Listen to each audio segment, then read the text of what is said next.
अंतिम बार इस शहर को देख रही थी, वो फिर से कभी शहर में ना आने का सोच देहरादून के लिए निकल जाती है। अब उसकी जिंदगी का नया अध्याय शुरू हुआ था, वो अब पीछे मुड़कर नहीं देखना चाहती थी।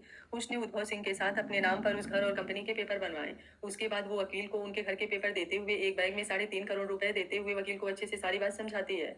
वो वकील उद्भव सिंह का दोस्त और लीगल एडवाइजर भी था। उद्भव सिंह उस पर भरोसा कर सकते थे, इसलिए शिवांगी ने यह काम उनके हाथों सौंपा। अगले दिन वकील वो पैसे और पेपर लेकर बिमल सिंह के घर पहुंचा। बिमल सिंह शाम के समय अपने ऑफिस से आकर बैठा हुआ था। इस वक्त वो बहुत परेशान था, क्योंकि उसकी कंपनी ज्यादा बड़ी नहीं थी, लेकिन उद्भव सिंह को नीचा दिखाने के चक्कर में उसने लगभग अपनी पूरी जमा पूंजी नीलामी में लगा दी थी। उसमें कुछ उसकी कंपनी में लिए इन्वेस्टर के पैसे भी थे। अब उसे समझ में नहीं आ रहा था कि कैसे वो इस मुसीबत से बाहर निकले। तभी उसके मोबाइल पर किसी अनजान नंबर से कॉल आता है। कॉल देखते ही बिमल सिंह झल्लाते हुए कॉल कट कर देता है। उसे लगता है कि फिर से किसी इन्वेस्टर या बोर्ड मेंबर का कॉल होगा, लेकिन फिर दोबारा कॉल बजने लगता है। वो गुस्से से कॉल रिसीव करते हुए, क्या है, तुम लोगों को जरा भी चैन नहीं है? मैं कोई देहरादून से भागा नहीं जा रहा हूँ, थोड़ा सा प्रोजेक्ट का काम बढ़ने दो, जल्दी ही तुम सबके पैसे मुनाफे के साथ मिल जाएंगे। उसके गुस्से और चिढ़ने भरी आवाज सुन फोन की दूसरी तरफ किसी शख्स के हंसने की आवाज आती है। किसी अनजान की हंसी सुन बिमल सिंह चौंक जाता है, क्योंकि आवाज से साफ जाहिर था कि उधर कोई लड़की है। बिमल सिंह खुद को शांत करते हुए, कौन हो तुम? तभी एक ठंडी लेकिन बेहद मजबूत आवाज आती है, तुम्हारी शुभ चिंतक। बिमल सिंह बोले, क्या मतलब? वो लड़की बोली, मुझे पता है इस वक्त तुम्हारी हालत ठीक नहीं है, आखिर 1 करोड़ की जमीन 3 करोड़ में खरीदने का खामियाजा तो भुगतना ही पड़ेगा। बिमल सिंह को सोचते हुए, तुम तो वही हो ना जो उस दिन नीलामी में आई थी? वो लड़की हंसते हुए, इंटरेस्टिंग, बहुत जल्दी पहचान गए। बिमल सिंह गुस्से में, तुम्हारी वजह से ही आज इस मुश्किल में पड़ा हूँ, फिर आज इतनी चिंता करने की वजह जान सकता हूँ? वो लड़की बोली, बिल्कुल, इसलिए तो तुम्हारे पास फोन किया है। मुझे वो घर किसी भी कीमत पर चाहिए, उसका लोकेशन मुझे बहुत पसंद आया है। वैसे मैं चाहती तो उस दिन नीलामी में तुमसे खरीद सकती थी, लेकिन तुम्हें देखकर लगा कि शायद तुम्हें उस घर की मुझसे ज्यादा जरूरत है, इसलिए पीछे हट गई। लेकिन मुझे मालूम हुआ कि तुमने वो घर तो अपने दुश्मन को नीचा दिखाने के लिए खरीदा था, इसलिए सोचा कि अब तो तुम्हारा काम भी हो गया है, तो क्यों ना वो घर तुम मुझे दे दो। बिमल सिंह बोले, तुम पागल हो गई हो, तुम्हें याद है ना वो घर मैंने 3 करोड़ में खरीदा था, और तुम मुझसे उसके रियल दाम में खरीदना चाहती हो? मैं तो और ज्यादा घाटे में चला जाऊंगा। वो लड़की बोली, 3.5 करोड़। ये सुनते ही बिमल सिंह के हाथ से मोबाइल छूटते छूटते बजता है। उसकी धड़कनें जैसे बढ़ गई थी। जल्दी ही वो खुद को शांत करते हुए, क्या कहा तुमने? वो लड़की बोली, मुझे बार बार अपनी बात रिपीट करने की आदत नहीं है। दरवाजे पर मेरा आदमी पैसा और पेपर लेकर खड़ा है, पेपर पर साइन करो, पैसे लो, बात खत्म। बिमल सिंह अभी कुछ सोच पाता तभी दरवाजे पर दस्तक की आवाज होती है। बिमल सिंह दौड़ते हुए दरवाजा खोलता है। दरवाजे पर शख्स हाथ में बड़ा सा बैग पकड़े और एक हाथ में फाइल लिए खड़ा था। बिमल सिंह मोबाइल अपने कान से लगाते हुए, तुम्हें कैसे पता मैं ये घर बेचने के लिए तैयार हो जाऊंगा? वो लड़की बोली, क्योंकि मैं देख कर ही पता लगा लेती हूँ कि सामने वाले की औकात कितनी है। कहते हुए कॉल कट कर देती है। बिमल सिंह उस आदमी को लेकर घर के अंदर आता है। जल्दी से वो बैग खोलकर सारे रुपए चेक करता है, क्योंकि उसे लगता है कि कहीं नकली रुपए देकर कोई ठग ना ले। वैसे भी वो उस लड़की के बारे में अभी ज्यादा कुछ पता नहीं लगा पाया था। उसके आदमियों ने बस इतना ही पता लगाया था कि वो लड़की यूएस से आई है। दरअसल शिवांगी उद्भव सिंह के हाथों उसके आदमियों के पास यही खबर पहुंचाई थी। बिमल सिंह सारे असली रुपए देख खुशी से फूले नहीं समा रहा था। उसे तो अब तक यही लग रहा था कि 1 करोड़ की संपत्ति 3 करोड़ में खरीद कर उसने खुद के पैर पर कुल्हाड़ी मारी है। लेकिन आज उसे अपने सारे रुपए वापस मिल गए थे। वो जल्दी से बिना देखे ही पेपर साइन करने लगता है। सामने खड़ा शख्स उस वकील का नया असिस्टेंट था। वकील को बिमल सिंह पहचानता था, इसलिए वकील बाहर गाड़ी में बैठ अपने असिस्टेंट को भेजा था। बिमल सिंह अपनी खुशी में यह भी नहीं देख पाया कि केवल उसने घर ही नहीं, कंपनी के कागज पर भी दस्तखत किए हैं। उसके बाद वो आदमी बाहर चला जाता है। बिमल सिंह जल्दी से सारे रुपयों को अपना तिजोरी खोल उसमें रखने लगता है। इधर वकील और असिस्टेंट होटल पहुंचते हैं। शिवांगी सारे पेपर को अच्छे से चेक करती है। अब घर और कंपनी उसके नाम हो गए थे। उसकी वेरीफाई और दाखिल खारिज के लिए वकील कुछ टाइम मांगता है। उसके बाद शिवांगी उद्भव सिंह के साथ उस घर में आती है। उद्भव सिंह दरवाजे से लेकर सोफे, खिड़की सब कुछ छूकर देख रहे थे। उनकी आंखें नम हो गई थी। शिवांगी उनकी हालत समझ रही थी, इसलिए वो चुपचाप बैठी उन्हें देखे जा रही थी। अगले दिन उद्भव सिंह ने मीडिया को बुलाकर शिवांगी को अपनी बेटी के रूप में इंट्रोड्यूस करवाया। वैसे भी वकील से पेपर बनवाकर उन्होंने लीगली शिवांगी को अडॉप्ट कर लिया, ताकि बाद में कुछ उल्टा सीधा ना हो। मीडिया तो उसी दिन से शिवांगी को ढूंढ रही थी। आज सबको उनका जवाब मिल गया था। उद्भव सिंह ने बताया कि वो पहले ही अपने दुश्मनों की वजह से अपनी बेटी को विदेश में सबकी नजरों से दूर रखे हुए थे, लेकिन अब उनकी बेटी सब कुछ संभालने के लिए आ गई है। बिमल सिंह को जैसे ही ये खबर लगी, उसको तो सांप छछूदर वाला हाल हो गया। लेकिन फिर उसने खुद को समझाया कि उसने घाटे का सौदा नहीं किया है। 1 करोड़ की जमीन को 3 करोड़ में खरीदा और 3.5 करोड़ में बेच दिया है। लेकिन उसके पैरों तले जमीन तब निकल गई जब वो अपनी पत्नी के चिल्लाने की आवाज सुन। जैसे ही वो गया, सामने तिजोरी खाली पड़ी थी, और उस 3.5 करोड़ के साथ उसकी तिजोरी में रखे रुपए और गहने भी गायब हो चुके थे। ये देखते ही वो वहीं बेहोश होकर गिर गया। उसकी पत्नी ने जल्दी से अपने बेटे को कॉल किया, जो ऑफिस के लिए निकल चुका था। जल्दी से बिमल सिंह को अस्पताल में भर्ती कराया गया, जहां डॉक्टर ने बताया कि उसे हार्ट अटैक आया है, लेकिन अब वो खतरे से बाहर है। इधर प्रेस कॉन्फ्रेंस खत्म करने के बाद शिवांगी को बिमल सिंह की हालत पता चली। वो अस्पताल में भर्ती है। ये देख उसके होठों पर मुस्कुराहट आ गई। दरअसल शिवांगी ने कल ही उस वकील के हाथों विमल सिंह के घर पर हिडन कैमरा लगवा दिया था। आज सुबह उठते ही उसने कैमरे से सब चेक किया और अपना हुलिया बदलकर विमल सिंह के घर में जाकर सारे रुपए गायब कर दिए। फिर अपने घर जाकर प्रेस कॉन्फ्रेंस में शामिल हो गई। उद्भव सिंह बोले, बेटा बाकी सब तो ठीक है, लेकिन रुपए चोरी करना। शिवांगी बोली, डैड ये उसकी मेहनत के रुपए नहीं है, उसने आपको धोखा देकर लूटने की कोशिश की। ये उसकी भरपाई है। कंपनी के जितने सारे प्रोजेक्ट और डाटा उसने चुराई, ये तो उसकी तुलना में कुछ भी नहीं है। आप ही सोचिए, अगर आपका प्रोजेक्ट वो धोखे से नहीं हड़पता तो क्या आपकी उस प्रोजेक्ट की कमाई इतनी ही होती। उद्भव सिंह बोले, आपसे बातों में मैं जीत नहीं सकता, आप बताइए आगे क्या सोचा है। शिवांगी बोली, डैड मैं अभी जयपुर में बीकॉम के फाइनल ईयर में थी। पढ़ाई में तो टॉपर थी, लेकिन मैं शारीरिक और मानसिक रूप से हमेशा से कमजोर रही हूँ। इसलिए मुझे पहले खुद को स्ट्रांग बनाना है, शरीर से भी और मन से भी। जब तक मेरी पढ़ाई पूरी होती है मैं कोई कराटे क्लास ज्वाइन करना चाहती हूँ। उसके साथ ही टाइम मिलने पर आपसे बिजनेस की बारीकियां सीखना चाहती हूँ। तब तक आप कंपनी संभालिए। उद्भव सिंह बोले, चलिए ठीक है, मुझे सच में आप पर गर्व है। जो अपने डर से आगे बढ़ जाता है उसकी जीत सुनिश्चित होती है, और आपने पहला कदम बढ़ाया है। वैसे भी मेरे दुश्मन अब चुप नहीं बैठेंगे। अब वो तो घायल सांप की भांति फुफकार रहे होंगे। उनसे निपटने के लिए आपको हर तरह से मजबूत होना होगा, और मैं इसमें आपके साथ हूँ। अभी तक सारी लड़ाई दिमाग से खेली है आपने, अब आपको अपने शरीर से भी इतना ही मजबूत होना है कि कोई कुछ नहीं बिगाड़ सके। इस तरह शिवांगी का नया सफर शुरू हुआ। अगले दिन से ही उसने कराटे क्लास ज्वाइन कर ली। उद्भव सिंह ने जब तक शिवांगी के लिए भी और अपने लिए भी कुछ ट्रेंड बॉडीगार्ड को हायर कर लिया। एक हफ्ते बाद वहीं से कॉलेज में शिवांगी ने एडमिशन लिया, और साथ ही साथ टाइम मिलने पर खुद उद्भव सिंह के साथ कंपनी जाकर बिजनेस का काम भी सीखने लगी। घाटे में जा रही कंपनी पर इतना जल्दी विश्वास करना किसी के लिए मुमकिन नहीं था, लेकिन शिवांगी ने जल्दी ही उद्भव सिंह के साथ पेंडिंग पड़े प्रोजेक्ट को नई दिशा दी और जल्दी से उसे पूरा किया। एम्प्लॉय लगभग कंपनी छोड़ ही चुके थे, कुछ एम्प्लॉय ही थे जिन्हें अभी कहीं जॉब नहीं मिली थी, जिस वजह से वो कहीं नहीं जा पाए थे। शिवांगी ने कंपनी के सारे कंप्यूटर और डाटा को डिस्ट्रॉय किया और नया सिक्योरिटी सिस्टम लगा दिया। इसके लिए उसने इंडिया के बेस्ट सॉफ्टवेयर सिक्योरिटी कंपनी को हायर किया। इसी के साथ उसने कंपनी में मौजूद सारे गद्दारों का पता लगा लिया। शिवांगी अब उन सबके लिए काल बन गई थी। शिवांगी ने केवल उन्हें अपनी कंपनी से नहीं निकाला, बल्कि अपनी कराटे का अभ्यास भी उन लोगों पर करने लगी। लगभग एक महीने में 2 पेंडिंग प्रोजेक्ट पूरे होने की वजह से फिर से उद्भव सिंह का नाम मीडिया में छाने लगा। इन 1 महीनों में शिवांगी ने अपनी कंपनी को पूरी तरीके से सिक्योर कर दिया था। अब कोई खतरा नहीं था। धीरे धीरे उसका कॉन्फिडेंस मजबूत होता जा रहा था। जब तक खुद को दबा कर रखा था, वो खुद भी अपने अंदर की काबिलियत को पहचान नहीं सकी थी, लेकिन वक्त की मार ने अब उसे हीरे से भी ज्यादा निखार दिया था, जिसकी चमक सामने वालों की आंखों को चौधिया देती थी। कॉलेज में लड़के उसके दीवाने थे, लड़कियां जलन से भर उठती थी, लेकिन शिवांगी अब इन सब चीजों से बेफिक्र अपने लिए जीने लगी थी। कराटे क्लास ज्वाइन किए उसे 1 महीने हो गए थे। एक दिन प्रैक्टिस करते हुए अचानक उसका सर घूमने लगा और वो बेहोश हो गई। जल्दी से टीचर और कुछ स्टूडेंट ने उसे वहीं बेंच पर लेटाकर चेहरे पर पानी डाला, जिससे वो होश में आई। ट्रेनर बोला, शिवांगी अगर आपको मजबूत बनना है तो आपको खाने पीने का भी ध्यान रखना होगा। शिवांगी बोली, सॉरी सर, आगे से आपको शिकायत का मौका नहीं मिलेगा। ट्रेनर फिर उसकी डाइट का नया टाइम टेबल देते हुए ट्रेनिंग स्टार्ट कर देता है। शिवांगी अपना नया डाइट चार्ट फॉलो करने लगती है। इसी तरह 1 हफ्ता गुजर जाता है, लेकिन तबीयत सुधरने की जगह उसे बिगड़ी हुई महसूस हो रही थी। जबरदस्ती पूरा टाइम पर खाने के बावजूद जी मिचलाने लगा था और कमजोरी महसूस होने लगी थी। अब तो वोमिटिंग भी हो जा रही थी। आज रात भी जैसे ही डिनर करने बैठी, फिर से उसका जी मिचलाने लगा और वो दौड़ती हुई बेसिन में जाकर वोमिटिंग करने लगी। उद्भव सिंह ये देखकर घबरा गए। उन्होंने जल्दी से उसका पेट सहलाया, फिर हाथ मुंह धुलाकर उसे सोफे पर बैठा डॉक्टर को कॉल करने लगे। शिवांगी अपनी आंखें बंद कर थोड़ा शांत होने के बाद, डैड घबराने की जरूरत नहीं है, मैं ठीक हूँ, चलिए डिनर कर लेते हैं।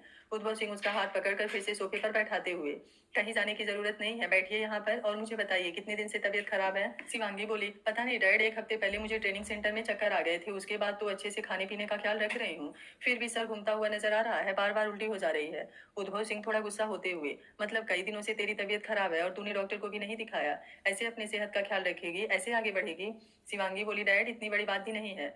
उद्भव सिंह बोले, वो तो डॉक्टर ही बताएंगे कि बड़ी बात है कि छोटी, लेकिन जब तक डॉक्टर नहीं आते चुपचाप आराम करिए, मैं नींबू पानी लेकर आता हूँ। उद्भव सिंह किचन में आकर जल्दी से नींबू पानी बनाने लगते हैं और शिवांगी को पिलाते हैं। उन्होंने एक मेड रखी थी जो सुबह शाम आकर साफ सफाई करके खाना बनाकर चली जाती थी। डॉक्टर के आने पर उद्भव सिंह सारी बात बताते हैं। डॉक्टर शिवांगी का चेकअप करते हुए, मिस्टर सिंह इस वक्त इनका बीपी लो है और जिस तरह के सिम्टम्स आप लोग बता रहे हैं, उस हिसाब से आप लोगों को एक बार गाइनोलॉजिस्ट डॉक्टर से मिलना चाहिए। उद्भव सिंह हैरानी से, ये क्या बोल रहे हैं आप भी तो डॉक्टर हैं। डॉक्टर बोले, जी लेकिन मुझे जहां तक लग रहा है आपकी बेटी प्रेग्नेंट है, बाकी पूरा टेस्ट होने के बाद ही पता चलेगा। ये सुनते ही उद्भव सिंह और शिवांगी हैरान हो जाते हैं। डॉक्टर दवाइयों का प्रिस्क्रिप्शन देकर चले जाते हैं। शिवांगी के कानों में अभी भी डॉक्टर की कही बातें गूंज रही थी। डॉक्टर के जाने के बाद उद्भव सिंह जल्दी से दरवाजा बंद कर शिवांगी के पास आते हुए, बेटा क्या है ये सब, कौन है इस बच्चे का बाप, आपने अभी तक अपने बारे में ज्यादा कुछ नहीं बताया है, प्लीज आज बताइए। शिवांगी बोली, क्या बताऊं डैड, कुछ बताने लायक है ही नहीं, लेकिन आप परेशान मत होइए, जिस रास्ते पर मैं निकली हूँ वहाँ पीछे मुड़ने की कोई वजह नहीं है, और अगर कोई वजह होगी भी तो मैं उसे जड़ से उखाड़ कर फेंक दूंगी, मैं कल ही जाकर अबॉर्शन करा लूंगी, मुझे इस बच्चे की कोई जरूरत नहीं है। तभी उद्भव सिंह गुस्से से चिल्लाते हुए, शिवांगी, उनकी आवाज से शिवांगी जैसे होश में आती है। उद्भव सिंह बोले, मुझे पता नहीं था इतनी समझदार होकर ऐसी बेवकूफी भरी बातें करेंगे। अरे पूछो उनसे जो उसी एक औलाद के लिए पूरी दुनिया में दर दर भटकते हैं, जाने कहाँ कहाँ माथा पटकते हैं, फिर भी उन्हें ये जन्नत नसीब नहीं होती और आप उसे ही मारने की बात कर रही हैं। मैंने तो आपको दुश्मनों के लिए मजबूत होने के लिए कहा था, लेकिन आप खुद ही पत्थर बन गई हैं। शिवांगी बोली, डैड आप ही बताइए क्या करूं मैं, अगर आपको पता चले कि इस बच्चे के बाप ने ही आज मुझे इस मोड़ पर खड़ा किया है। 1 महीने पहले आपको जिस हालत में मैं मिली थी उस हालत का जिम्मेदार इस बच्चे का बाप है, तो क्या कहेंगे आप? क्या तब भी आप यही कहेंगे कि मुझे इस बच्चे को जन्म देना चाहिए? उद्भव सिंह शिवांगी की बात सुन थोड़ा शांत होते हुए उसके पास बैठ गए। हाँ बेटा, मैं तब भी यही कहूंगा कि आपको अपने बच्चे को इस दुनिया में लाना चाहिए। मैं नहीं जानता पूरी बात क्या है, लेकिन एक बार अपने दिल से पूछ कर बताइए कि आपके साथ जो भी हुआ क्या उसमें इस बच्चे का कोई कसूर है जिसकी आप उसे सजा दे रही हैं? शिवांगी रोते हुए, डैड कसूर तो मेरा भी नहीं था, लेकिन मैंने तो अपना सब कुछ खो दिया। आप ही बताइए, क्या केवल इस बच्चे को दुनिया में लाकर मैं इसके साथ इंसाफ कर पाऊंगी? क्या ये घर और समाज आपको जीने देगा? क्या आगे चलकर ये बच्चा अपने बाप के बारे में नहीं पूछेगा? उद्भव सिंह बोले, मुझे इस समाज से कोई डर नहीं, ना ही मुझे उनके किसी सवालों का जवाब देना है। जब मेरा बुरा वक्त था तब इसी समाज ने मेरी तरफ मदद का एक हाथ भी नहीं बढ़ाया। उस बुरे वक्त में आपने मुझे संभाला, मेरा घर मेरी इज्जत सब आपने फिर से लौटाई। फिर मैं उनकी चिंता क्यों करूं? मुझे आपके दर्द से फर्क पड़ता है, आपके सोचने से फर्क पड़ता है, किसी और के सोचने से नहीं। और रही बात कल को इस बच्चे के बाप के बारे में पूछने की, तो आप खुद को इस काबिल बनाइए कि कभी भी उसे अपने बाप के नाम की जरूरत नहीं पड़े। इसके लिए इसकी माँ का नाम ही काफी हो। शिवांगी उद्भव सिंह की गोद में सर रखते हुए, सच में डैड आप इंसान नहीं, मेरे लिए एक फरिश्ता हैं। जब भी मैं अंधेरे में डूबती हूँ आप मुझे खींचकर रोशनी की तरफ ले आते हैं। डैड इस दुनिया में आपके जैसे इंसानों की कमी क्यों है? आपको पता है, मेरे खुद के बाप ने जब मेरी माँ की मरने के 6 महीने बाद ही दूसरी शादी कर ली। उसके बाद से तो शायद उसने कभी मेरे बारे में जानने की भी कोशिश नहीं की होगी कि मैंने खाना खाया या नहीं, मेरी तबीयत ठीक है या नहीं, मुझे कुछ चाहिए तो नहीं। दादा दादी के लिए भी मैं घर पर एक बोझ थी, बेटा नहीं थी ना जो उनके कुल वंश को आगे बढ़ा पाती। इसलिए कभी सौतेली माँ को डांटा नहीं, समझाया नहीं कि वो एक बच्ची है, कैसे वो घर की साफ सफाई करेगी, कैसे खाना बनाएगी, कैसे बर्तन धोएगी। आपको विश्वास नहीं होगा डैड, 5 साल तक होते होते मैं घर के सारे काम कर लेती थी। खिलौने कब हाथों से छूट गए और उसकी जगह झाड़ू और कलछी आ गए, पता ही नहीं चला। उसके बाद मेरी सौतेली माँ को जुड़वा बच्चे हुए, एक बेटा और एक बेटी। सभी उन दोनों से बहुत प्यार करते थे, मुझे भी दोनों बहुत प्यारे लगते थे। मैंने पहली बार इतने छोटे बच्चों को देखा था। लेकिन एक दिन जब बच्चे 6 मंथ के हो गए थे, मैं घर का काम करने के बाद उन लोगों के साथ खेल रही थी और इसी चक्कर में मैंने अपनी सौतेली बहन को गोद में उठाने की कोशिश की, लेकिन वो हाथ पैर चलाने लगी थी, इसलिए मैं संभाल नहीं पाई और वो जमीन पर गिर गई। इसके लिए उस दिन मुझे बहुत मार पड़ी थी। मेरी सौतेली माँ ने रात का खाना भी नहीं दिया, लेकिन मेरे बाप ने कभी एक बार भी नहीं पूछा कि हुआ क्या है। उसके बाद मैं खुद ही उन दोनों बच्चों से दूर रहने लगी। उन दोनों के जन्म के 2 साल बाद एक और बेटा हुआ। मेरा बाप एक प्राइवेट कंपनी में अच्छी जॉब करता था। फैमिली मिडिल क्लास थी, लेकिन इतनी भी कमी नहीं थी कि अपनी ख्वाहिशों को मारना पड़े। लेकिन मुझे हमेशा अपनी ख्वाहिशों को मारना पड़ा। मेरे 10 साल तक होते होते दादा दादी भी मर गए। मेरी जिंदगी में ना पहले कुछ बदला था ना आगे कुछ बदला। घर के सारे काम करने के बाद मैं स्कूल जाती थी। मैं पढ़ने में तेज थी, इसलिए स्कूल के टीचर की फेवरेट स्टूडेंट थी। स्कूल के ही एक टीचर, शायद मेरे पापा के दोस्त थे, वो बातों बातों में मेरी पढ़ाई की तारीफ करते थे। शायद इसी वजह से पापा ने मेरी पढ़ाई कभी रोकी नहीं। लेकिन इस बात के लिए हमेशा मेरी सौतेली माँ मुझे सुनाती रहती थी। लेकिन अब मैं इतनी समझदार तो हो गई थी कि उनकी बातें मुझे समझ आने लगी थी। उन्हें हमेशा लगता था कि घर की बड़ी बने बेटी होने के नाते कहीं उनके बच्चों का हक ना छिन जाए, इसलिए वो कभी भी मुझे आगे नहीं बढ़ने देना चाहती थी। मेरे अंदर आत्मविश्वास की कमी थी। स्कूल में जल्दी किसी से बात नहीं कर पाती थी। आसपास के 1-2 लड़कियों से दोस्ती थी, लेकिन मैंने उन्हें कभी कुछ बताया नहीं। धीरे धीरे मैं गांव की स्कूल से ही 10वीं पास कर लिया। गांव में इससे ज्यादा का स्कूल नहीं था, लेकिन मैं आगे पढ़ना चाहती थी, इसलिए पहली बार डरते डरते मैंने अपने पापा से इस बारे में बात की। उनको इससे कोई ऐतराज नहीं था, इसलिए उन्होंने जयपुर के एक स्कूल में मेरा एडमिशन करा दिया और मुझे पहली बार एक साइकिल खरीद कर दी। घर में बहुत हंगामा हुआ, लेकिन मैंने उन चीजों पर ध्यान देना बंद कर दिया था। फिर पता नहीं पापा ने क्या कहा, कैसे समझाया मुझे मालूम नहीं, लेकिन अब मैं साइकिल चलाकर 8 किलोमीटर उस स्कूल में जाने लगी। हमारा गांव जयपुर के नजदीक ही है। मैंने वहां भी किसी से दोस्ती नहीं की, लेकिन एक लड़का था जो मुझे हमेशा देखता रहता था। कभी लंच टाइम में लंच करते हुए, तो कभी स्कूल में गेट पर मेरे आने के टाइम और छुट्टी के वक्त जाने के टाइम गेट पर इंतजार करते हुए। पहले तो मुझे भी इस बात की कोई खबर नहीं थी, लेकिन धीरे धीरे कुछ लड़कियों के मुंह से मैंने ये बात सुनी। लगभग स्कूल जाते हुए 6 महीने हो चुके थे। एक दिन मेरी क्लासमेट ने मुझसे कहा कि तुझे पता है हमारे स्कूल का एक सीनियर शायद तुम्हें पसंद करता है। ये बात मेरे लिए बिजली के झटके जैसी थी। उस दिन मुझे स्कूल से जाते हुए और घर पर भी ये सोच सोच कर डर से हालत खराब हो रही थी कि उस लड़के की बातें यदि सच हुई तो मेरी पढ़ाई छूट जाएगी। कहीं उस लड़के ने मेरे साथ कोई जबरदस्ती की तो मैं क्या करूंगी? और इस डर से मैं 2 दिन तक स्कूल नहीं गई। 2 दिन बाद खुद को किसी तरह समझाकर मैं स्कूल के लिए निकली। रास्ते पर चारों तरफ देखते हुए जा रही थी। जहां भी सुनसान जगह होती मैं साइकिल को तेज भगाने लगती। लेकिन जैसे ही स्कूल पहुंची फिर से मेन गेट पर मुझे वो लड़का नजर आया। मेरी तो डर के मारे पसीने छूटने लगे। मैं उससे नजरें चुराते हुए जल्दी से साइकिल को स्टैंड पर लगाया और भागती हुई अपने क्लास में गई।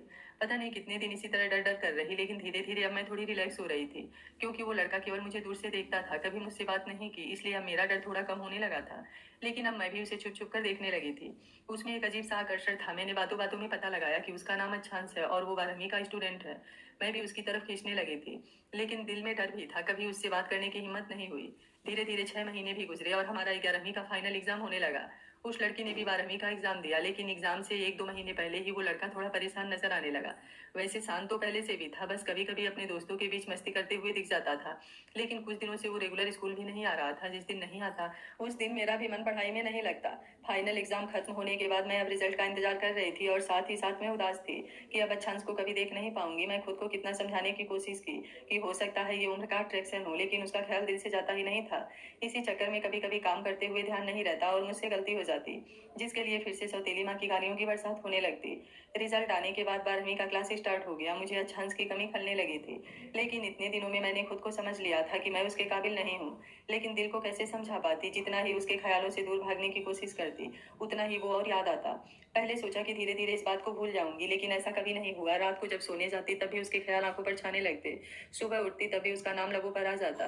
कभी कभी मुझे ऐसा लगता जैसे वो मेरे आसपास है। मैं उसे ढूंढने की कोशिश भी करती, लेकिन मेरे हाथ निराशा लगती। इसलिए मैंने इसे अपना वहम समझा। उसकी यादों से बचने के लिए मैं और ज्यादा मेहनत से पढ़ाई करने लगी। उसकी यादों से तो नहीं बच पाई, लेकिन मेरे इस मेहनत से फल मेरा ये मिला कि मुझे स्कूल की तरफ से स्कॉलरशिप मिली, जिसकी वजह से मैंने जयपुर के एक अच्छे से कॉलेज में बीकॉम में एडमिशन लिया। कॉलेज के पहले दिन मुझे बहुत डर लग रहा था, कोई साथ भी नहीं था। मैंने स्कूल में ही कॉलेज में रैगिंग के बारे में सुना था, कभी कभी टीवी पर मूवी भी देखा था। मैं महादेव से प्रार्थना करती हुई धीरे धीरे कॉलेज के अंदर जा रही थी। साइकिल एक तरफ लगाकर मैं आगे बढ़ने लगी। बहुत बड़ा कॉलेज कैंपस, समझ नहीं आ रहा था कि हमारी क्लास किधर है। किसी से पूछने में भी डर लग रहा था और थोड़ी देर में ही मेरा डर सही साबित हो गया। सामने 8-10 लड़कियों और लड़कों का ग्रुप नए स्टूडेंट की रैगिंग ले रहा था। ये देख मैं फिर से पीछे कदम बढ़ाने लगी, लेकिन मैं वहां से भाग पाती उससे पहले पीछे से एक लड़का मुझे आगे की तरफ धक्का देते हुए, कहाँ भाग रही हो जाने मन? उसकी आवाज सुनते ही सबका ध्यान हमारी तरफ आ गया। उस ग्रुप में से एक लड़का हमारी तरफ बढ़ते हुए, क्या हुआ रौनक? मुझे धक्का देने वाला वो लड़का रौनक। अरे विराज भाई, ये बहन जी हम लोगों से छुपकर भाग रही थी। तभी एक लड़की मेरे बालों की चोटी खींचती हुई, समझ नहीं आ रहा तुम कॉलेज में आई हो या किसी प्रवचन में। बाकी सभी इसी तरह मेरा मजाक उड़ाने लगे। मैं तो डर कर रोने ही लगी थी। मुझे ना कुछ बोला जा रहा था ना भागा जा रहा था। तभी वो विराज नाम का लड़का मेरी तरफ बढ़ते हुए, कुछ भी कहो दोस्तों, पूरे गांव की गोरी है, मेरा तो दिल आ गया इस पर। तभी उसके साथ खड़ी एक लड़की रिद्धि, कमॉन बेबी, तुम्हारी पसंद इतनी लो क्लास कैसे हो गई? देखो इसे गौर से, सलवार सूट पहने, बालों की चोटी बनाए, बिल्कुल गंवार लग रही है। विराज मुस्कुराते हुए, अरे तो इसमें क्या है, हम अभी इसे गंवार से मॉडर्न बना देते हैं, कहते हुए अपना शर्ट खोलकर शिवांगी को देते हुए, ये लड़की अभी के अभी ये सूट उतारो और ये शर्ट पहनो। ये सुनते ही सारों दोस्त जोर जोर से हुटिंग करने लगे। अब तो शिवांगी की हालत और भी खराब हो गई। ऐसे लगा जैसे उसे चक्कर आ रहे हों। अपनी जगह पर खड़ी अभी भी वो जमीन को घूर रही थी, आंखों से आंसू गिरते जा रहे थे। विराज बोला, लगता है तुम ऐसे नहीं मानोगी, कोई बात नहीं, मैं खुद तुम्हारी हेल्प कर देता हूँ, इसमें तो और मजा आएगा, कहते हुए शिवांगी का दुपट्टा पकड़ने के लिए अपना हाथ आगे बढ़ाता है। शिवांगी पूरी होश खो चुकी थी। जैसे ही वो बेहोश होकर गिरी, किसी की मजबूत बाहों ने उसे थाम लिया और उसके साथ ही विराज के चेहरे पर एक जोरदार मुक्का भी पड़ा। शिवांगी बोली, आपको पता है डैड, मुझे तो कोई होश ही नहीं था, लेकिन जब होश आया तो मेरे सामने एक लड़की बैठी हुई थी। मैं तो हड़बड़ा कर अपने कपड़े देखने लगी, तभी उस लड़की ने मुझे बताया कि सब ठीक है, कुछ नहीं हुआ है। टाइम पर उसने और उसके दोस्तों ने मुझे बचा लिया था। तभी उस मेडिकल रूम में कुछ लड़के आए। मैंने डरते हुए एक नज़र उन सबकी तरफ देखा और मुझे सामने वो चेहरा नजर आया जो पिछले 1 साल से मैं ख्वाबों में देख रही थी। पता नहीं मुझे क्या हुआ, ऐसा लगा कि इस अनजानी भीड़ में किसी अपने की शक्ल देखी है। मैं बेड से उतरकर दौड़ती हुई उसके गले लग गई। सभी ये देखकर शॉक हो गए थे, लेकिन मुझे जैसे कुछ और दिख ही नहीं रहा था। ना कुछ सोचा ना समझा, बस उसके गले लगी रही। वो लड़का भी शायद मेरे अचानक गले लगने से हैरान हो गया था, लेकिन कुछ ही देर बाद उसके हाथ मेरी पीठ पर महसूस हुए। वो लड़का अच्छांश था। जब मुझे कुछ देर बाद होश आया तो समझ आया कि मैंने क्या किया है। अब फिर से मेरा डर मुझ पर हावी होने लगा। मैं उससे अलग होकर डरती हुई नजरों से देख माफी मांगने लगी। उसने फिर से आगे बढ़कर मुझे गले लगाकर शांत किया। उस लड़की ने बताया कि विराज से मुझे अच्छांश ने ही बचाया है। तब मुझे पता चला कि वो भी इसी कॉलेज में पढ़ता है। अब तो मेरा दिल खुशी से उछलने लगा। मेरी उन सबसे दोस्ती हो गई। मैं ज्यादा बात नहीं करती थी, लेकिन उनके साथ डर नहीं लगता था। उनके दोस्तों में मधुर और कुणाल की गर्लफ्रेंड गुंजन और अनिका से शिवांगी थोड़ी बात कर लेती थी, लेकिन लड़कों से बात करने में अभी भी उसे थोड़ी हिचक होती थी। अच्छांश भी शायद समझता था, इसलिए वो कभी भी कोई ऐसी बात नहीं करता जिससे शिवांगी अनकंफर्टेबल हो। उसने विराज को अच्छे से मजा चखाया था और उसे शिवांगी से दूर रहने की वार्निंग दी थी, लेकिन फिर भी शिवांगी के लिए अब वो पूरी तरह से प्रोटेक्ट था। कॉलेज में गेट पर शिवांगी के आने के बाद और छुट्टी वक्त के वक्त तक हमेशा उस पर नजर रखता। ये बात शिवांगी भी महसूस कर चुकी थी। उसके होश में आने पर जो लड़की उसके पास थी वो गुंजन थी। गुंजन और अनिका ने ही बताया कि उस दिन विराज का क्या हाल हुआ था। शिवांगी को मेडिकल रूम में पहुंचाने के बाद अच्छांश ने पूरे कॉलेज के सामने विराज की अच्छे से धुलाई की थी। विराज भी जयपुर के बड़े बिजनेसमैन का बेटा था, इसलिए वो किसी से नहीं डरता था। लेकिन अच्छांश बॉक्सिंग चैंपियन था। आज तक वो कभी विराज से नहीं उलझता था, लेकिन उस दिन जैसे ही कॉलेज आया शिवांगी को देख उसके होश गायब हो गए। वो हैरानी से शिवांगी को देख रहा था, तभी विराज की आवाज उसके कानों में आई, जो खुद से उसे शर्ट पहनाने की बात कर रहा था। यह सुनते ही अच्छांश गुस्से से उबल पड़ा और तेजी से आगे बढ़ते हुए विराज का हाथ पकड़ उसके चेहरे पर एक मुक्का जड़ दिया। तभी शिवांगी भी बेहोश होने लगी और वो जल्दी से उसे थाम लिया। विराज अपने अपमान का घूंट पीकर पल पल बदला लेने के लिए तड़प रहा था, लेकिन अच्छांश उसे कोई मौका ही नहीं दे रहा था। शिवांगी और अच्छांश के बीच एहसासों का रिश्ता मजबूत होते जा रहा था। खामोशी के बीच भी दोनों एक दूसरे के दिल की बात समझते थे, नजरों की भाषा पढ़ते थे। अच्छांश के दोस्तों को तो उसके दिल का हाल मालूम ही था, लेकिन शिवांगी के दिल में क्या है ये किसी को समझ नहीं आता था। इसलिए अच्छांश से छुपाकर बाकी दोस्तों ने गुंजन और अनिका को शिवांगी के दिल का हाल पता करने को कहा। अब गुंजन और अनिका शिवांगी से बातों बातों में उसके दिल को टटोलने लगी, लेकिन उन्हें कुछ पता नहीं चल रहा था, क्योंकि शिवांगी हमेशा से कम बोलती थी और जल्दी से अपने दिल की बातें कर भी नहीं पाती थी। शिवांगी अच्छांश के बारे में ज्यादा कुछ नहीं जानती थी। उसे लगता था कि अच्छांश भी उसकी तरह एक मिडिल क्लास फैमिली से बिलोंग करता है, क्योंकि इस समय अच्छांश की हालत कुछ ऐसी ही थी। नितिन के चाचा की फैक्ट्री में काम करते हुए रंग सांवला हो गया था, लेकिन बॉडी और ज्यादा अट्रैक्टिव हो गई थी। ऐसे ही कॉलेज आते हुए 2 महीने बीत चुके थे। अभी भी सारे दोस्तों को शिवांगी अच्छांश के बारे में क्या सोचती है इस बारे में पता नहीं चला था।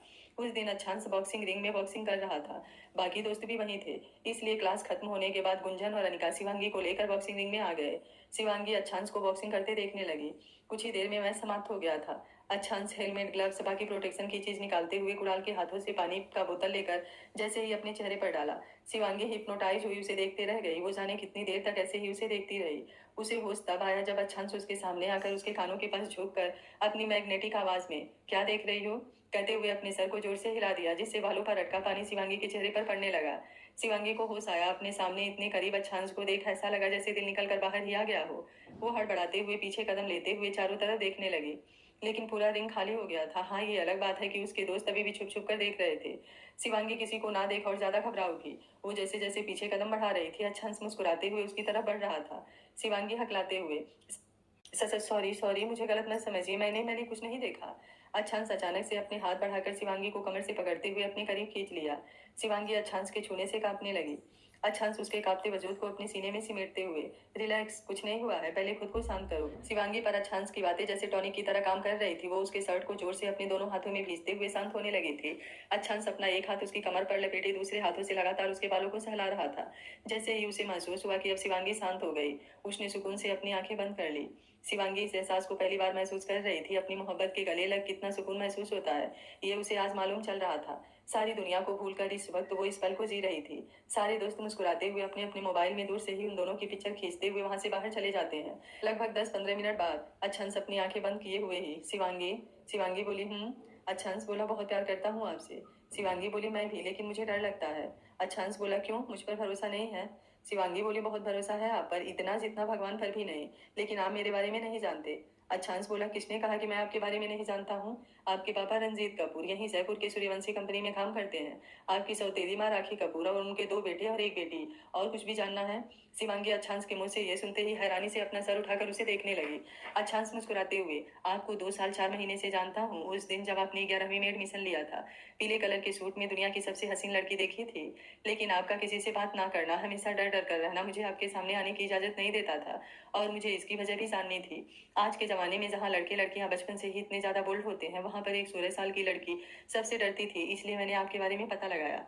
कुछ दिनों में आपके बारे में सब कुछ जान चुका था। सच कहूं तो उसी वक्त दिल ने चाहा कि आपको वहां से निकाल लूं, लेकिन फिर दिमाग ने कहा कि वहां से निकाल भी लूं तो क्या आपको अच्छी लाइफ दे पाऊंगा? एक नरक से निकाल कर दूसरे नरक में डालना, ये कहाँ से सही है?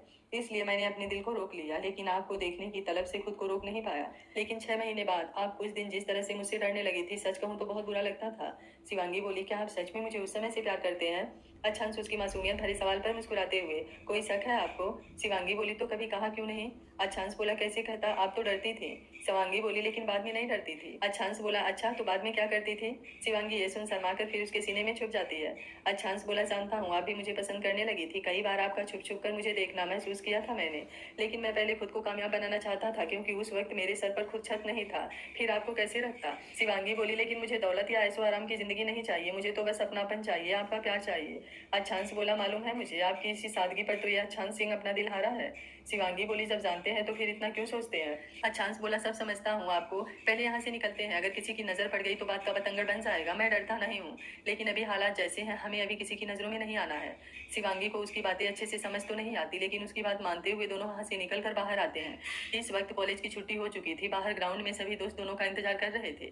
दोनों के आते ही सभी मुस्कुराते हुए दोनों की टांग खींचने लगते हैं। शिवांगी ना ही किसी को जवाब दे पा रही थी, ना ही किसी की नजरों में देखने की हिम्मत हो रही थी। अच्छांश बोला, शिवांगी देर हो रही है, आप घर जाइए। शिवांगी जल्दी से हाँ में सिर हिलाते हुए वहां से निकल जाती है। उसके जाने के बाद अच्छांश सबको देखते हुए, अभी ये बात कहीं बाहर आउट नहीं होनी चाहिए। तुम लोग कुछ दिन अपना मन और जबान दोनों को संभाल कर रखना, गलती से भी गलती की गुंजाइश नहीं होनी चाहिए। अनिकेत बोला, लेकिन क्यों यार? अच्छांश बोला, क्योंकि अभी मैं उसको प्रोटेक्ट करने के काबिल नहीं बना हूँ। ये सच तुम लोग जानते हो, अगर उस विराज को मालूम हो गया तो वो पूरे कॉलेज में शोर कर देगा, और मैं नहीं चाहता कि किसी तरह भी ये बात सूर्यवंशी परिवार तक पहुंचे। तुम लोग समझ रहे हो ना? कुणाल बोला, हम लोग समझ रहे हैं, तुम चिंता मत करो, ये बात हम लोगों के बीच में ही रहेगी। अनिका बोली, लेकिन आखिर तुम्हारे दादाजी को इससे क्या परेशानी होगी? अब तो तुम उनके साथ भी नहीं रहते। कुणाल बोला, अनिका, अच्छांश ठीक कह रहा है, चाहे अच्छांश ने खुद को उस घर से अलग कर लिया है, लेकिन इसके दादा इसके हर बात की खबर रखते हैं, और तुम लोग अभी शिवांगी के परिवार को नहीं जानते। गुंजन बोली, हम लोगों को पूरी बात बताते कब हो? तुम लोग केवल आधी अधूरी बात बताते हो। मधुर बोला, हम लोग इस बारे में बाद में बात करते हैं, चलो अभी घर निकलने का टाइम हो गया है। नितिन आंटी के पास है। सभी दोस्त घर के लिए निकल जाते हैं। दोनों लड़कियां हॉस्टल में चली जाती हैं, क्योंकि वो लोग भी जयपुर के कहीं आसपास के गांव के थे। अच्छांश घर पहुंचकर फ्रेश होने के बाद अपनी माँ और नितिन के साथ खाना खाता है। उसके बाद नितिन के साथ काम पर निकल जाता है। तब तक अनिकेत और कुणाल घर पर रुक जाते हैं। अब अस्मिता जी की तबीयत भी सुधरने लगी थी। घर के काम काज वो आसानी से कर लेती थी, फिर भी उनके 6 बेटे जल्दी कोई काम नहीं करने देते थे। शिवांगी घर पहुंच किचन में चली जाती है, क्योंकि आज आधा घंटा लेट हो गया था, जिस वजह से राखी कपूर का गुस्सा उसके आते ही फूट पड़ा था। लेकिन आज शिवांगी को उनकी कोई बात सुनाई ही नहीं दे रही थी। वो जल्दी से अपना बैग रखकर किचन के कामों में जुट गई थी। बार बार अच्छांश की खुशबू उसके सांसों में महक रही थी। पूरी रात अच्छांश के सांसों में डूबते हुए अगली सुबह जल्दी से तैयार होकर कॉलेज के लिए निकल जाती है। कॉलेज पहुंचते ही उसकी नजर गेट पर खड़े अच्छांश के ऊपर जाती है। शिवांगी उसे देखकर शर्माकर अपनी पलकें झुका लेती है। अच्छांश कॉलेज के अंदर चला जाता है। शिवांगी भी उसके पीछे पीछे अपने क्लास की तरफ बढ़ जाती है। लंच टाइम में अच्छांश अपने दोस्तों को बताकर शिवांगी को सबसे छुपते छुपाते हुए कॉलेज से बाहर लेकर चला जाता है। शिवांगी भी बिना कोई सवाल पूछे उसकी बाइक पर बैठ जाती है। अच्छांश उसे लेकर मोती डूंगरी गणेश जी का मंदिर में आता है। इस वक्त दोपहर का वक्त होने से मंदिर के पट बंद थे और कोई भीड़ भी नहीं थी। अच्छांश और शिवांगी बंद दरवाजे पर से ही गणेश जी का नाम लेकर अपना हाथ जोड़ते हुए प्रणाम करते हैं। फिर अच्छांश उसे वहीं एक तरफ साइड में लेकर आ जाता है। दोनों बैठे हुए सामने देख रहे थे। अच्छांश बोला, शिवांगी, आप जानती हैं मैं आपको यहाँ लेकर क्यों आया हूँ? शिवांगी बोली, मुझे पता है, हमारे रिश्ते के लिए इनका आशीर्वाद लेने आए हैं। अच्छांश मुस्कुराते हुए, बिल्कुल सही, लेकिन इसके साथ मैं आपको ये विश्वास भी दिलाना चाहता हूँ कि मेरी जिंदगी में केवल आपकी जगह है और हमेशा रहेगी, लेकिन अभी मुझे कामयाबी की सीढ़ी भी चढ़ना है। ऐसे में मैं अपने रिश्ते का सच अभी किसी के सामने नहीं ला सकता। इसकी वजह सिर्फ इतनी है कि आप भी अपने परिवार के बारे में जानती हैं। अगर उन्हें कुछ भी पता चला तो वे लोग कुछ भी कर सकते हैं, और मैं अभी इस काबिल नहीं हुआ हूँ कि आपको प्रोटेक्ट कर पाऊँ। शिवांगी, मेरी दुनिया केवल मेरी माँ है, लेकिन मैं अभी भी उनके लिए कुछ नहीं कर पा रहा हूँ, फिर आपको कैसे रखूंगा? शिवांगी बोली, लेकिन अच्छांश बोला, पहले मेरी पूरी बात सुनिए। जैसे ही हम दोनों के बारे में सबको पता चलेगा, जाहिर बात है हमारे दुश्मन हमें कभी एक नहीं होने देंगे, और आपकी भी पढ़ाई रुक जाएगी। दूसरी बात, हमारी इतनी उम्र भी नहीं है कि अभी हम शादी कर सकें। आपकी उम्र अभी 19 साल होगी, मेरी 20। आप ही सोचिए, क्या ये सही होगा? एक और बात, मैं जानता हूँ कि प्यार के आगे कोई दौलत मायने नहीं रखती, लेकिन ये जिंदगी जीने के लिए पैसों की जरूरत तो होती है ना। अगर हम साथ आएंगे तो फिर हमारी जरूरतें भी बढ़ेगी, हमारा परिवार भी बढ़ेगा, तो क्या बिना पैसों से हम ये सब कर पाएंगे? शिवांगी अच्छांश की सारी बातें समझ चुकी थी। वो उसका हाथ पकड़ते हुए, आपको पता है, हमेशा भगवान जी से थोड़ी शिकायत करती थी, क्यों मुझे किसी का प्यार नहीं मिला, क्यों मैं किसी के लिए महत्व नहीं रखती। लेकिन आज मुझे मेरे सवालों के जवाब मिल गए, क्योंकि भगवान ने वो सारी चीज आप में डालकर आपको मुझसे मिलाया। मुझे अब उनसे कोई शिकायत नहीं है, बस आप हमेशा ऐसे ही रहना। अच्छांश उसे खींचकर अपने सीने से लगाते हुए, ऐसा तो नहीं होगा? शिवांगी डरते हुए, क्यों? अच्छांश बोला, क्योंकि वक्त के साथ हमारा प्यार और बढ़ेगा, ऐसे ही कैसे रहेगा? ये सुनते ही शिवांगी मुस्कुरा देती है। कुछ देर बाद दोनों वहां से कॉलेज के लिए निकल जाते हैं। अब तक छुट्टी का वक्त हो गया था, इसलिए अच्छांश शिवांगी को थोड़ी देर पहले ही उतार देता है। शिवांगी कॉलेज जाकर अपनी साइकिल लेकर घर के लिए निकल जाती है। समय गुजरता जा रहा था। अच्छांश और शिवांगी की मोहब्बत भी परवान चढ़ रही थी, लेकिन अभी तक किसी को मालूम नहीं था। विराज खार खाए बैठा था, लेकिन उसे मौका नहीं मिल रहा था। विराज अच्छांश के परिवार के बारे में जानता था, ये बात अच्छांश को नहीं मालूम थी। अभी तक विराज को लगता था कि शिवांगी अनिका और गुंजन की दोस्त है, क्योंकि वो कभी भी लड़कों से बात करते हुए उसे नहीं देखा था। एनुअल एग्जाम आने वाले थे। अच्छांश कितनी कंपनियों में जॉब के लिए अप्लाई किया था, लेकिन हर जगह पूरी डिग्री या एक्सपीरियंस की मांग होती थी। शिवांगी अभी भी उसके बारे में पूरा सच नहीं जानती थी। उसके लिए वो एक मिडिल क्लास का लड़का था जो अपनी माँ के साथ रहता था, जो शायद शिवांगी से भी ज्यादा तकलीफ में था। एक दिन कैंटीन में सभी के दोस्त बैठे एनुअल एग्जाम पर डिस्कशन कर रहे थे, जो अगले महीने होने वाली थी। डेट अभी फाइनल नहीं हुआ था, लेकिन अंदाजन सबको यही लग रहा था। अंशांश अपनी सोच में डूबा हुआ काफी का कप हिला रहा था। अनिकेत उसके हाथ पर अपने हाथ रखते हुए, खुद को इतना स्ट्रेस क्यों दे रहा है? बस 1 साल का वक्त और फिर हमारी पढ़ाई पूरी हो जाएगी और तू कोई भी जॉब कर सकेगा। अंशांश बोला, तुझे इतना आसान लग रहा है? 1 साल में तो हमें केवल डिग्री मिलेगी, उसके बाद यदि कोई जॉब करना होगा तो फिर उसकी तैयारी, फिर उसमें पता नहीं सिलेक्शन होगा या नहीं। शिवांगी बोली, मैं कुछ कहूँ? सभी शिवांगी की तरफ देखने लगते हैं, क्योंकि ये पहली बार था कि वो लड़कों से बात कर रही थी। अच्छांश हाँ में अपना सर हिला देता है। शिवांगी बोली, आप अपना कोई बिजनेस क्यों नहीं स्टार्ट करते? अच्छांश कुछ बोलता उससे पहले ही नितिन बोला, सच में लड़कियों का दिमाग घुटनों में होता है? ये सुनते ही सभी नितिन को घूरने लगते हैं। आज अस्मिता जी के पास मधुर रुका हुआ था, इसलिए वो उनके साथ नहीं था। शिवांगी नितिन की बातें सुन अपनी नजरें झुकाते हुए, मैं जानती हूँ आप लोग क्या सोच रहे हैं, यही कि बिजनेस करने के लिए बहुत सारे पैसों की जरूरत होती है। अगर इतने पैसे होते तो फिर सोचने की जरूरत ही क्या थी? नितिन उछलते हुए, अरे ये तो मन की बात भी पढ़ लेती है। ये सुनते ही शिवांगी हल्का सा मुस्कुरा देती है। अनिकेत बोला, जब जानती हो तो फिर ऐसा सवाल क्यों? शिवांगी अच्छांश को देखती हुई, मेरे कहने का मतलब है कि आप में ऐसी कोई क्वालिटी जो आपको करना अच्छा लगता हो। कुणाल बोला, अरे है ना बॉक्सिंग करना। शिवांगी बोली, तो एग्जाम्पल के लिए आप बहुत सारे स्टूडेंट्स को बॉक्सिंग कोचिंग सेंटर खोलकर बॉक्सिंग सिखा सकते हैं। ऐसे ही अगर आप में और कोई क्वालिटी है तो उसे आप दुनिया के सामने ला सकते हैं। ऐसे ही एक क्वालिटी आप में है, बॉक्सिंग को छोड़कर आपको किसी भी गाड़ी के बारे में अच्छी जानकारी है। मैंने देखा है आपको, आप अपनी बाइक को खुद रिपेयर करते हैं। अच्छांश को छोड़ बाकी सब, तुम कहना क्या चाहती हो? ये गैराज में काम करे? शिवांगी नामे से हिलाते हुए अच्छांश को देखती है। अच्छांश को जैसे शिवांगी की सारी बातें समझ में आ गई थी। वो मुस्कुराते हुए, जैसा आप चाह रही हैं वैसा ही होगा। शिवांगी भी मुस्कुराते हुए उठकर अपने ग्लास की तरफ बढ़ जाती है। अनिका और गुंजन भी उसके पीछे चली जाती हैं। अनिकेत, कुणाल, अनीस और नितिन अच्छांश के सर पर चढ़ते हुए, बावला हो गया है क्या तू? तुझे वो मैकेनिक बनाकर चली गई और तू खुशी खुशी बनने के लिए तैयार भी हो गया? मुझे तुझसे ऐसी उम्मीद नहीं थी। नितिन बोला, और क्या, उससे अच्छा तो तू ग्रिल फैक्ट्री में काम कर रहा है। अनीस बोला, आज तक सुना था लोग मोहब्बत में पागल हो जाते हैं, ये सच में हो गया है। अच्छा सबको धक्का देकर हटाते हुए, अबे कंजरों, जितना दिमाग है उतना ही सोचोगे ना? चलो तुम लोगों को डिटेल में बताता हूँ, नहीं तो इसी तरह मेरा दिमाग खराब करते रहोगे। कहानी आगे बहुत ही खूबसूरत है फ्रेंड्स, तो आप इस कहानी से जुड़े रहिए। आगे बहुत सारे राज से पर्दा उठेगा, जैसे शिवांगी और अच्छांश को अलग करने वाला कौन है। अगर दोनों एक दूसरे के लिए तड़प रहे हैं तो इनके बीच में गलतफहमी किसने पैदा की है। जब कमजोर समझने वाले शिवांगी को उसके दुश्मन बिजनेस वुमेन के रूप में देखेंगे तो उनका रिएक्शन क्या होगा। शिवांगी अपने दुश्मनों को कैसे दांतों तले चने चबाएगी, देखना बहुत ही इंटरेस्टिंग होगा। ऐसे बहुत सारे सवाल होंगे जिनका जवाब आपको आने वाले एपिसोड में मिलेगा, बहुत ही रोमांच और सस्पेंस के साथ। तो कहानी का एक भी एपिसोड बिल्कुल मिस मत करिएगा।